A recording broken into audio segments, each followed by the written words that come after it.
Thank you very much, and good morning. I would also like to echo the honoring of Dr. Sosa Verduzco, and I'm delighted to be part of the program here, honoring him and the society. Thank you to the organizers, program committee, for inviting me to this very prestigious event.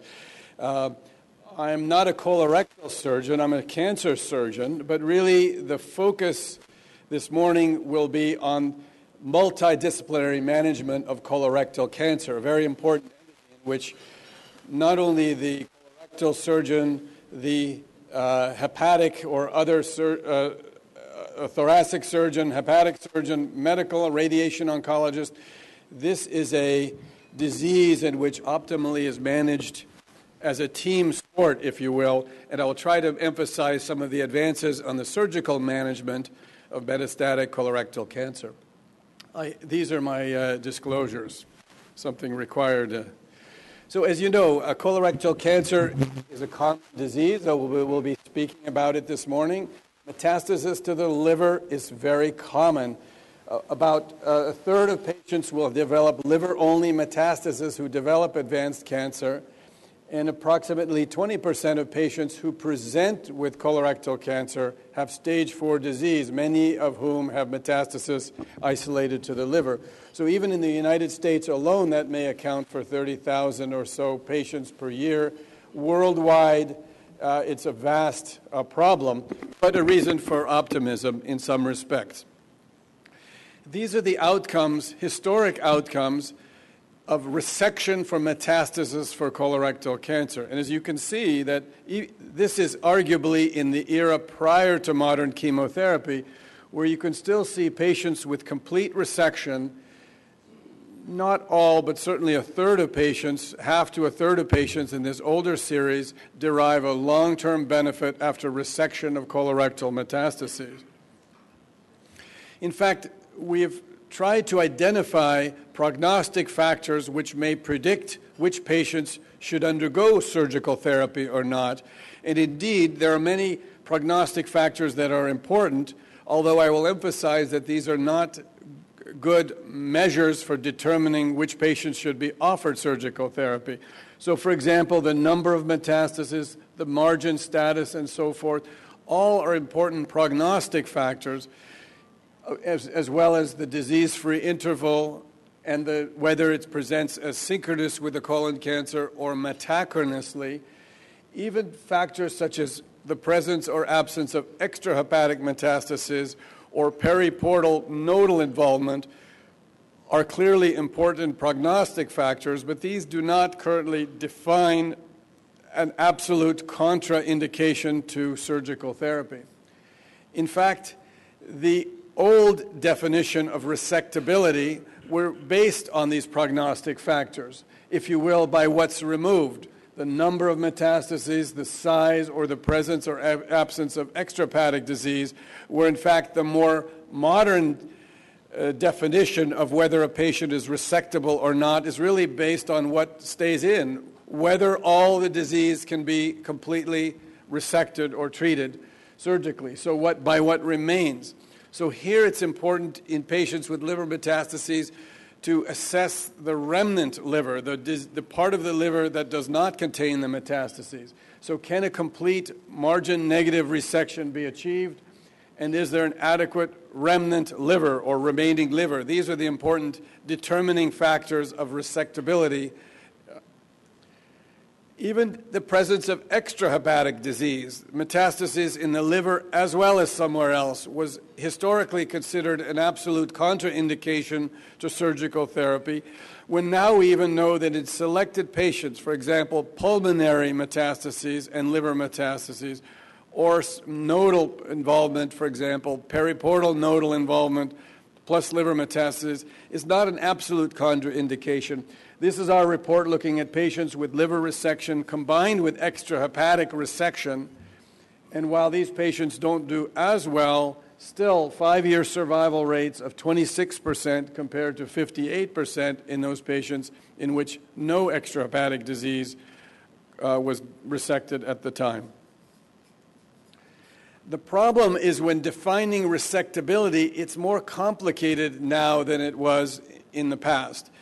It requires more sophisticated imaging and review often by an experienced hepatic surgeon to determine whether the location of the metastasis deems that patient resectable or not.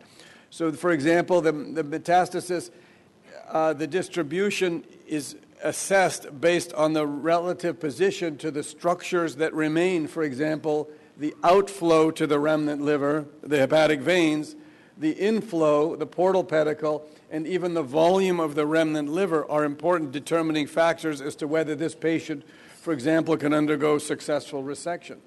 So it requires high-quality, cross-sectional, contrast-enhanced imaging that is important to determine resectability. In some cases, perhaps three-dimensional rendering or volumetric analysis is important when assessing resectability. And FDG PET scan also has been shown to be a useful tool in the preoperative assessment of patients for resectability. Data suggests about a fourth of patients who appear resectable based on standard imaging may be found to be unresectable or change in the therapy based on the addition of preoperative PET scan prior to liver resection. In fact, the results are getting better. The outcomes are getting better in the more recent era following liver resection for colorectal metastases. These are more current data in the last decade showing that I showed you that prior survival curve where the 5-year survival rate was typically in the 30 to 40% 2 decades ago. Now we're seeing 5-year survival rates in excess of 50%. So we've almost had a doubling in the survival rate from metastasis from colorectal cancer undergoing successful resection. Quite a dramatic improvement in outcomes in these patients. And historically, this was considered patients with incurable disease, when in fact now in selected cases, we may even be curing, that is, remaining disease-free for more than 5 or 10 years in perhaps something like 20% of patients.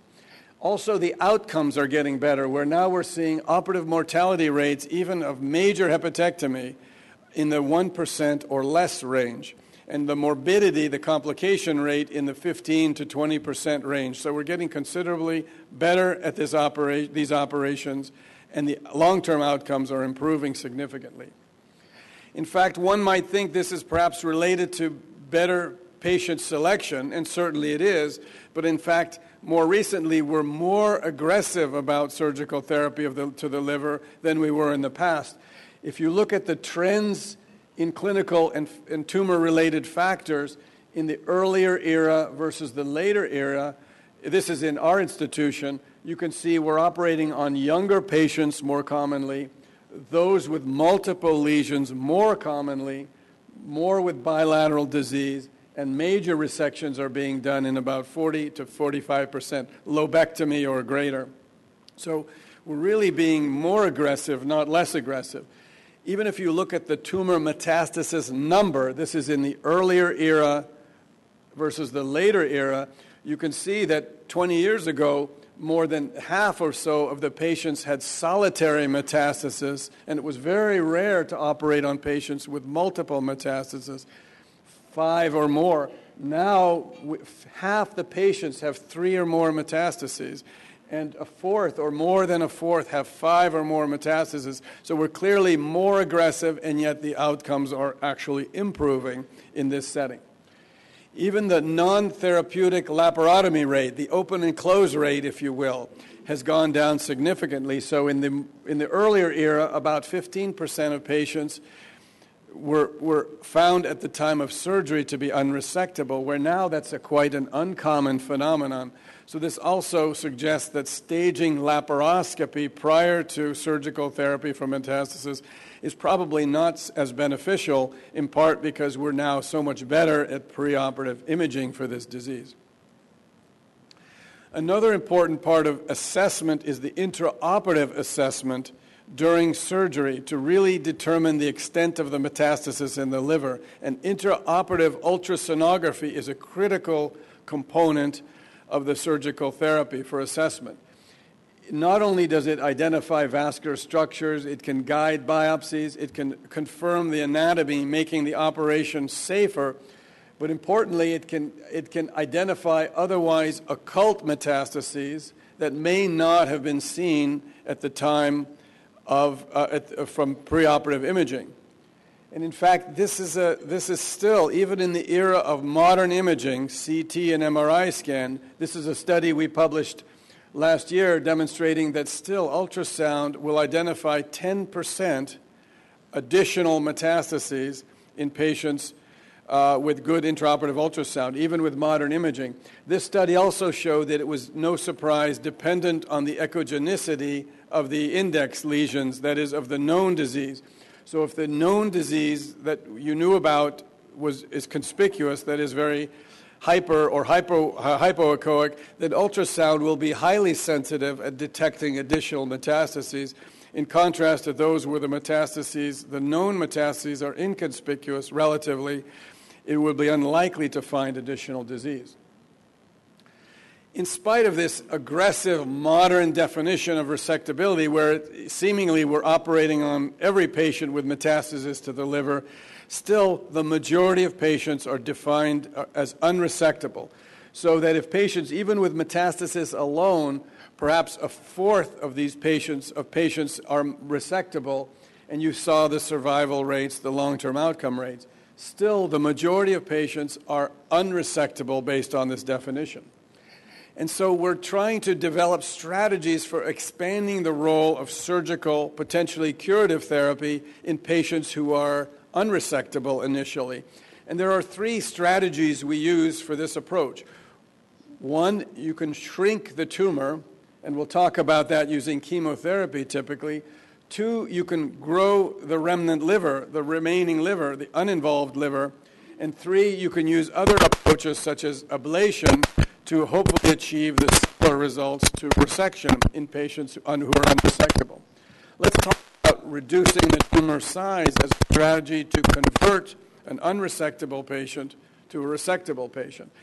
Indeed, this was always theoretical, but now we're seeing active combination regimens of systemic chemotherapy that not only are we seeing survival rates with chemotherapy alone going up significantly, but the radiologic responses to the tumor are sometimes quite dramatic now, with regimens including oxaliplatin and irinotecan, now combined with biologic agents, bevacizumab, cetuximab, and other agents, as well as multi-drug FOLFOXIRI in this case, where now we're seeing radiologic response rates in the metastases in excess of 50 to 60%. Here is an example. This is a patient of mine you can see with metastasis primarily confined to the right hemiliver, but you can see that it extends toward the left pedicles here, the left hepatic veins, and even the remnant is quite small. This is a patient defined as initially unresectable, but with a good response to chemotherapy, in this case FOLFOX bevacizumab, significant reduction in the tumor size with chemotherapy, but importantly, it pulled off of the vital structures to the left side, resulting in actually a margin-negative resection in this patient who was converted with chemotherapy from unresectable to resectable. And in fact, this downsizing concept, while not so common, perhaps among this group of patients, probably 10 to 20% of these patients can be downsized anatomically and offer potential curative intent therapy in these patients. In fact, if you look at the outcomes, how do these patients do that were converted? This is a study from France looking at those that were initially resectable compared to those that were initially unresectable and converted. And you can see that while the actuarial survival curve is somewhat less, you can see here 5-year survival rates, 33%, 10-year survival rate, 23% in these patients who were initially unresectable, in which the survival would have been predicted near 0% survival without the surgical therapy. The problem is that sometimes the use of preoperative chemotherapy can make the problem more difficult. Here's a patient, you can see his scans on the left. demonstrating 5 bilateral metastases. You can see here several in the right hemiliver, as well as one here in the left lateral liver. This is a patient that potentially could be offered surgical therapy, either by conversion or even preoperative, or even initially with a combined bilateral resection.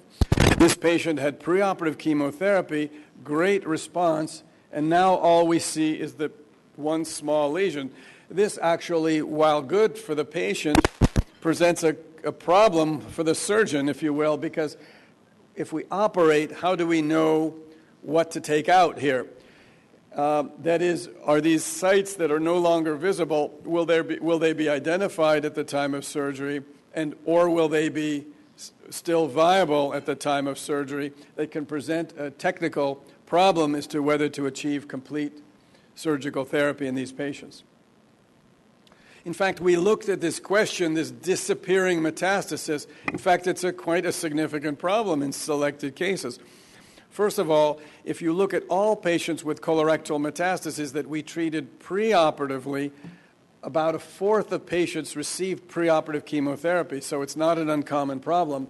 And among those, among those treated with preoperative chemotherapy, a fourth of patients will have at least one metastasis disappear.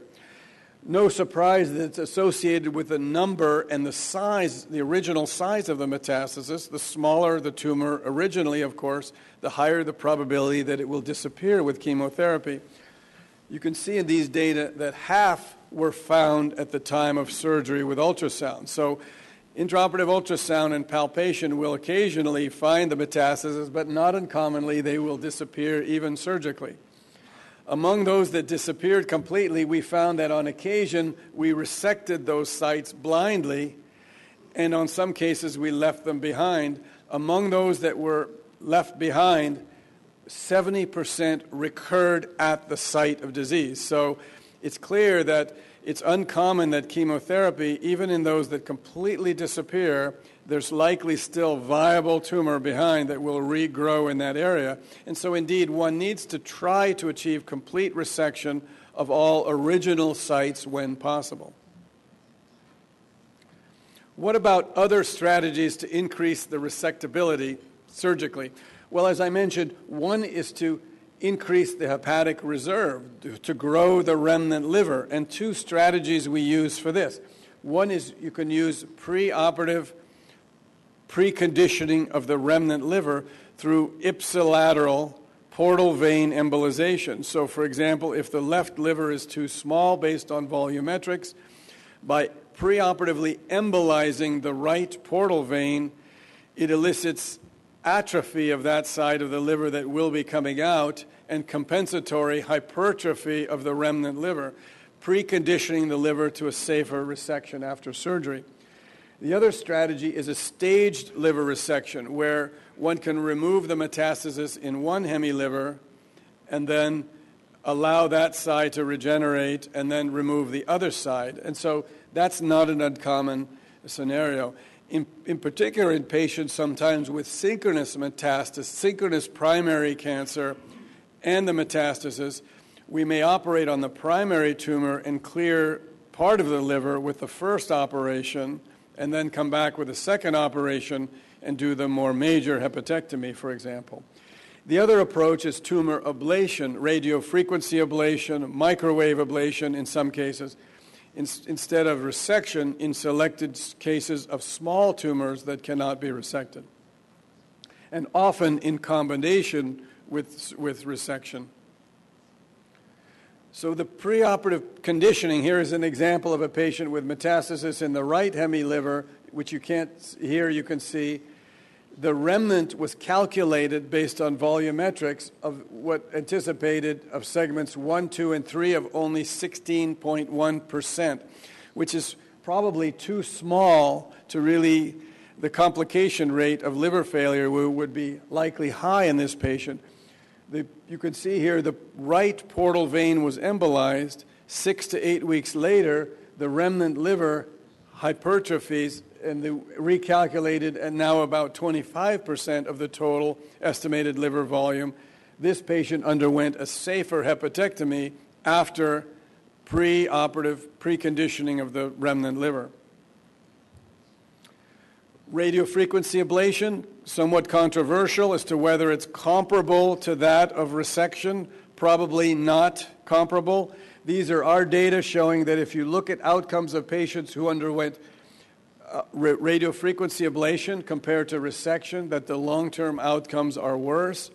Although it's clear that patients undergoing radiofrequency ablation also have a worse biology, greater tumor number, and so forth. And so it's probably not just less effective therapy, but more that the biology is worse. But really the technique, again, of placement of a probe in and creating thermal destruction or ablation, typically under ultrasound guidance, is associated with a higher local recurrence rate as well, probably because it's difficult to really position the probe and to create an adequate, complete destruction like we do with resection. So very important when one sees a patient with advanced colorectal cancer in a multidisciplinary conference that includes medical, radiation oncologists, colorectal surgeons, and liver surgeons, one thinks about the categories of resectability in any patient that presents with metastasis. We kind of think about it in 4 categories. Are they initially resectable by a standard approach? Are they initially resectable but need some trick, if you will, such as preoperative conditioning or a staged resection? Or are they unresectable? But this can be grouped into the unresectable patients that are potentially convertible versus those that are initially resectable and unlikely convertible. Sometimes we call these groups borderline. The reason this may be important is that the choice of treatment, the sequencing of therapy may be quite different. And one might, for example, even if one were to start with chemotherapy initially, which would argue in any of these cases we may do, you may choose a regimen, for example, first-line regimen that has a higher response rate if the goal is to reduce the macroscopic disease, as opposed to the initially unresectable but unlikely resectable, in which you may save various regimens of chemotherapy, focusing on palliative therapy.